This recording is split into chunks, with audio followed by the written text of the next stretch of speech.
Hello and welcome back to the Yellow Chair Classroom. Let's continue with George's Marvelous Medicine. It's quite interesting and exciting to read, isn't it? Come on, follow the story. Here it is, cried Mr. Killiecrankie, rushing into the kitchen. 1 carton of flea powder for dogs and 1 tin of brown shoe polish. George poured the flea powder into the giant saucepan. Then he scooped the shoe polish out of its tin and added them as well. Stir it up, George, shouted Mr. Cranky. Give it another boil. We've got it this time. I bet we've got it. After Marvelous Medicine number 3 had been boiled and stirred, George took a cupful of it out into the yard to try it on another chicken. Mr. Cranky ran after him, flapping his arms and hopping with excitement. Come and watch this one, he called out to Mrs. Cranky. Come and watch us turning an ordinary chicken into a lovely great big one that lays eggs as large as footballs. I hope you do better than last time, said Mrs. Cranky, following them out. Come on, chicken, said George, holding out a spoonful of medicine number 3. Good chicken, chick, chick, chick, have some of this lovely medicine. A magnificent black cockerel with a scarlet comb came stepping over. The cockerel looked at the spoon and it went peck. Cock-a-doodle-doo, squawked the cockerel, shooting up into the air and coming down again.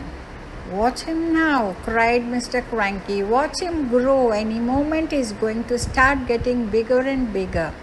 Mr. Killiecrankie, Mrs. Cranky, and little George stood in the yard staring at the black cockerel. The cockerel stood quite still. It looked as though it had a headache. What's happening to its neck? Mrs. Cranky said. It's getting longer, George said. I'll say it's getting longer, Mrs. Cranky said. Mr. Cranky for once said nothing. Last time it was the legs, Mrs. Cranky said. Now it's the neck. Who wants a chicken with a long neck? You can't eat a chicken's neck. It was an extraordinary sight. The cockerel's body hadn't grown at all, but the neck was now about 6 feet long. All right, George, Mr. Cranky said. What else have you forgotten? I don't know, George said. Oh, yes, you do, Mr. Cranky said. Come along, boy, think. There's probably just one. One vital thing missing and you've got to remember it. I put in some engine oil from the garage, George said. Did you have that on your list? Eureka, cried Mr. Cranky. That's the answer. How much did you put in? Half a pint, George said. Mr. Cranky ran to the garage and found another half pint of oil and some antifreeze. George called after him. I sloshed in a bit of antifreeze. Back in the kitchen once again, George with Mr. Cranky, watching him anxiously, tipped half a pint of engine oil and some antifreeze into the giant saucepan. Boil it up again, cried Mr. Cranky. Boil it and stir it. George boiled it and stirred it. You'll never get it right, said Mr. Cranky. You'll never get it right, said Mrs. Cranky. Don't forget, you don't just have to have the same things, but you've got to have exactly the same amounts of those things.